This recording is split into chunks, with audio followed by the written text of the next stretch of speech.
Daí, galerinha do nono ano, tudo bem com vocês? Espero que sim.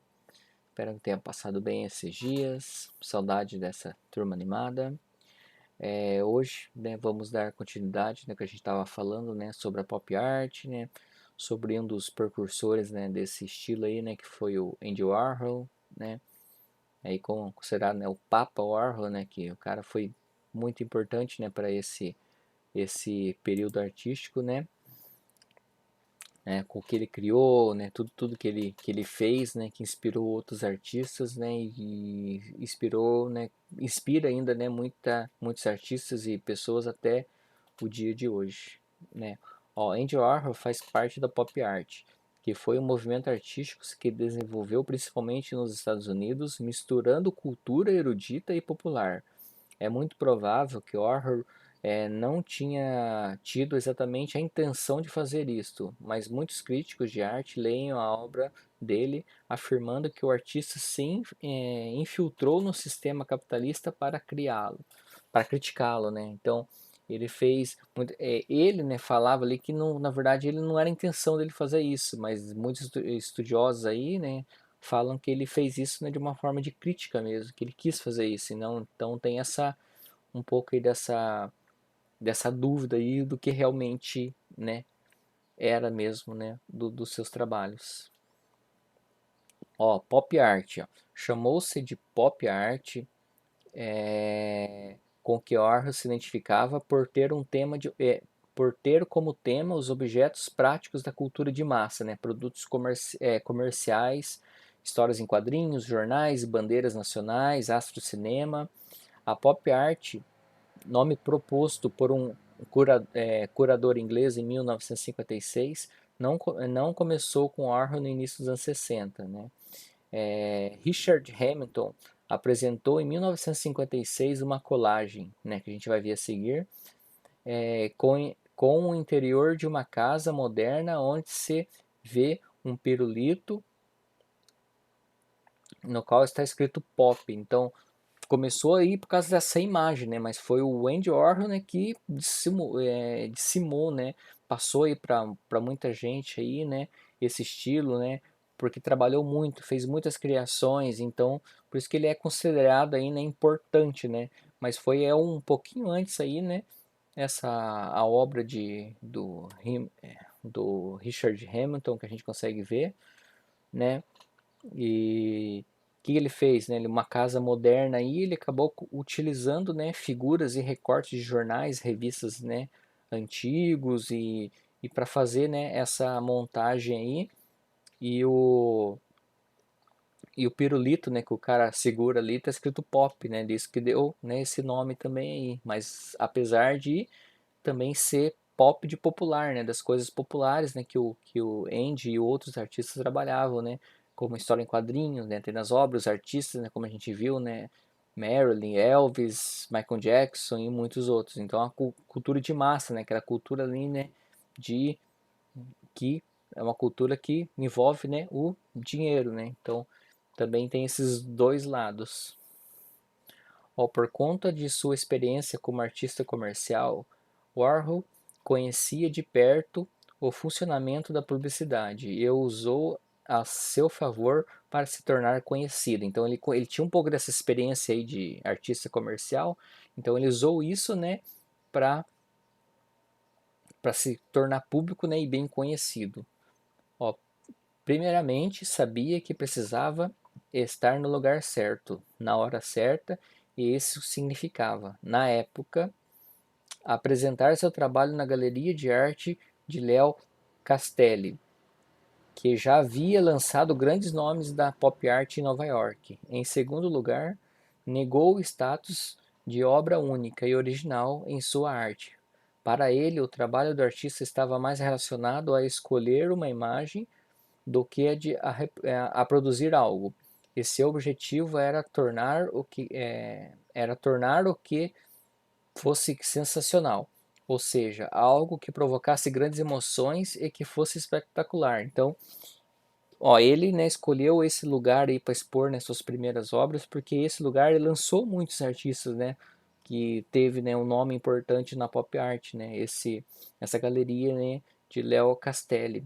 E as obras dele, né, ele queria que fosse uma coisa sensacional, né, não era uma coisa, ele não focava na pintura, né, por isso que ele escolhia esses objetos, né, tradicionais e objetos normais, né, do comércio, industrializados, e com isso ele trabalhava, né, para gerar, né, grandes emoções, né, e que fosse uma coisa assim espetacular. Então ele transformava, né, então ele falava que o importante era escolher esse objeto, né, não a pintura em si. Esse trabalho de escolha do que ele ia trabalhar, ele considerava bem mais importante. Ó, para isso, o artista trabalhou fazendo intervenções em fotografias de desastres públicos da imprensa. Depois, buscou o sensacional em objetos absolutamente banais, como latas de sopa, notas de dinheiro e garrafas de refrigerante. E ainda na figura de celebridades, né, como a Marilyn Monroe, Liz Taylor, Elvis Presley, né, ícones pop construídos pela indústria cinematográfica ou fonográfica nos Estados Unidos. Era como se, ao associar-se a objetos e personalidades conhecidas de todos, Warhol se alçasse a mesma condição deles. Então, ele, o que ele gostava de fazer, né? É isso, né? De pegar esses ídolos pops também aí, né? Conhecidos, né? Tanto pelo cinema quanto pela música, né? E transformar eles, né? Ali nessas obras, né?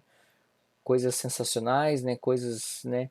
E tudo isso, né? Coisas simples, né? Como essas partes que ele passou aí de lata de sopa. Então ele envolvia tudo, né? Tanto os artistas bem populares quanto da cultura popular ali comercial, né? Uma lata de sopa, né? Então tudo isso ele conseguia converter ali nessas suas criações. Aqui a gente consegue, né? Ver algumas dessas pinturas, né? Que ele fez, né? Ele usava que muitas dessas telas ele fazia com o silk screen, né? A serigrafia, né? Fazia a tela, daí passava nessa tinta nessa tela aí para poder reproduzir, né? Isso facilita na hora de reproduzir várias e várias formas iguais, igual ali as notas de dinheiro para fazer várias, o rosto da Marilyn também, né? Para ficar todos perfeitos. Então ele fazia com serigrafia, né? Ele não pintava ali rostinho por rosto, né? Então ele fazia a tela de serigrafia e ia serigrafando, né? Os outros rostos, né? Para poder compor essa repetição. Uma das estratégias para impactar o público era o tamanho de suas imagens e a grande repetição delas. Por exemplo, há uma obra bastante conhecida que é formada por 100 Marilyn Monroes, medindo de 2 por 5 metros. Então é gigantesca essa tela, né? Tem 2 metros por 5. E há outras que consistem na representação de 112 garrafas de refrigerante, 80 notas, né, de $2, etc. Como a gente viu ali também do dinheiro.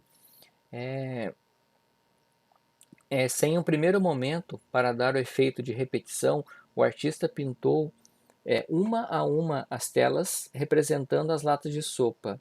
Mais tarde, ele conheceu a técnica de serigrafia e passou a usá-la intensamente. Então, a primeira ali, a tela, aquela lata de sopa, ele pintou, lata por lata, né? Pintou ali, fez os desenhos, né? Contorno, tudo. E depois que ele descobriu, né, a serigrafia, né? Nisso fez que ele usou intensamente, porque daí facilitou o trabalho dele, né? Ele fazia uma tela, então essa repetição ali, né? Fazia, por exemplo, a serigrafia, como por exemplo da Marilyn. Vai usar ele faz ali, por exemplo, 4 telas para serigrafia. Uma tela para os detalhes ali principais do rosto e a cor do rosto. Uma tela para o cabelo, né, para pôr a cor no cabelo. E uma tela depois para o fundo. E uma tela para dar os contornos, né, que é a parte preta ali. Então, você passa a serigrafia, secou, você coloca a outra tela e encaixa perfeitamente, né? Você sempre coloca um calço, alguma coisa ali. Então, ele usou bastante disso da serigrafia porque ajuda, né, na rapidez e para ficar todos iguais. Aqui, por exemplo, dá para ver uma foto dele, né, fazendo, né, a serigrafia. A gente consegue ver ele com a tela ali, né, e para a gente ter uma noção. Como já mencionamos, Andy gostava de inspirar a sua arte nas coisas mais banais. Por exemplo, em uma banana. Isso mesmo, em 1970, a imagem dessa fruta se transformou em uma obra icônica de Andy Warhol, retratada na capa do disco da The Velvet Underground, banda de rock hoje internacionalmente conhecida. Então, ó, ele, além de trabalhar com essas coisas bem populares aí, ó, um objeto banal, né, acabou aí bem conhecido, né, uma coisa tradicional, né, e virou, né, a capa de disco, né, de uma banda, né, internacionalmente conhecida. Então é isso que a gente consegue ver, né, o poder ali de um objeto banal, né, sabendo ali usar, sabendo aproveitar, sabendo o que fazer, né, com ele ali, ele conseguiu, né, fazer isso, né, se tornar uma coisa ali, né, uma capa de um disco, né, um objeto banal, uma coisa simples, né, que muitos discos que a gente vai ver, o disco tá lá, aquele monte de coisa elaborado, né, para chamar atenção, para ser uma coisa assim, com uma coisa simples fez, né, muito sucesso. Então com isso, né, a gente finaliza a nossa aula de hoje. Na próxima aula a gente vai dar continuidade falando aí de outros artistas, né, e a continuação desses estilos. Beleza, galerinha? Tchau, tchau, até a próxima aula.